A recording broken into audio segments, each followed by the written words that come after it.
Brexit, that is not the future of Europe, said JeanClaude Juncker, the President of the European Commission, in his annual agenda-setting State of the Union speech in September. While few universities on the continent would be so dismissive, it is fair to say that Brexit has lost its sense of urgency in many places. "It has happened, it's a shame, let's get on with it," largely sums up the mood. This is how the EU has handled Brexit. As opposed to the UK, where the issue is at the centre of political power struggles, it has been depoliticized in Brussels. Capable, trusted administrators led by Michel Barnier are handling the Brits, and political battles are fought elsewhere.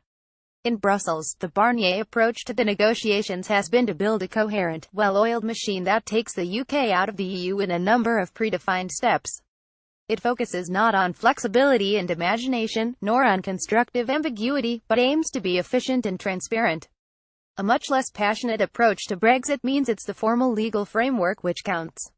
This reduces the level of threat for the university sector, compared to the warnings of a bad-tempered breakdown that the UK Chancellor, Philip Hammond, has articulated.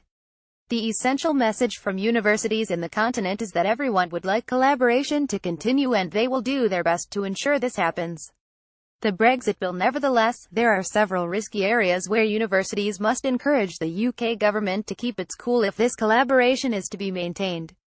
The most pressing among these is the Financial Settlement, or Brexit Divorce Bill. In 2013, the UK agreed, like other members, to pay into the EU budget for the next 7 years, and the EU's financial planning was worked out accordingly. If the UK fails to honour this commitment, as has been suggested during some of the more heated moments in the negotiations, this could have repercussions for research funding. For example, if a consortium of researchers is awarded an EU grant in 2018 for a 3-year project, the EU needs to know whether it will have the money to cover those 3 years or not. If the UK decides that it will not pay into Horizon 2020, the research program, the EU will be short of 1,015% of the money needed. The threat is not just financial.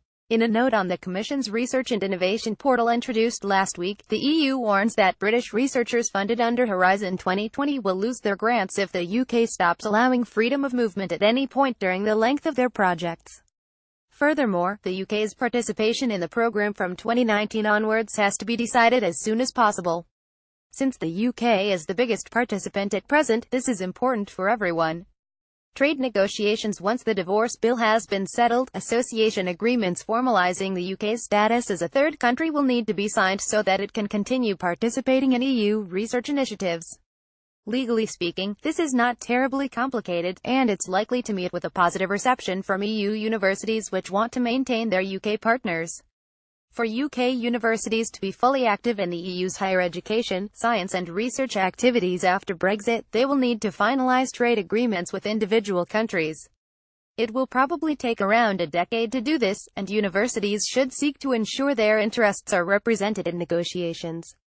For instance, countries that are skeptical about foreign providers could put onerous requirements in place to limit their activities. Poaching top talent. The area with greatest potential for conflict is the zero-sum game over the recruitment of researchers.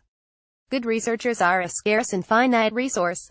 The UK has excellent research environments that allow them to fulfill their potential. It is unmatched as the EU research superpower. If the UK makes it difficult for researchers to secure visas, other countries will want to get their share of the spoils. Equally, in the event that the UK leaves Horizon 2020, which could happen quickly if accounts are not settled, continental institutions will not be slow to use access to EU funding as a bait with which to snare UK-based researchers. Looking at the big picture, the cool, rational continental approach favors university collaboration in future. This is a game for the university sector to win. Join the Higher Education Network for more comment, analysis and job opportunities, direct to your inbox.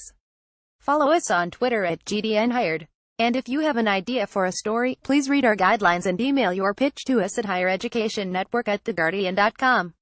Looking for a higher education job, or perhaps you need to recruit university staff? Take a look at Guardian Jobs, the higher education specialist.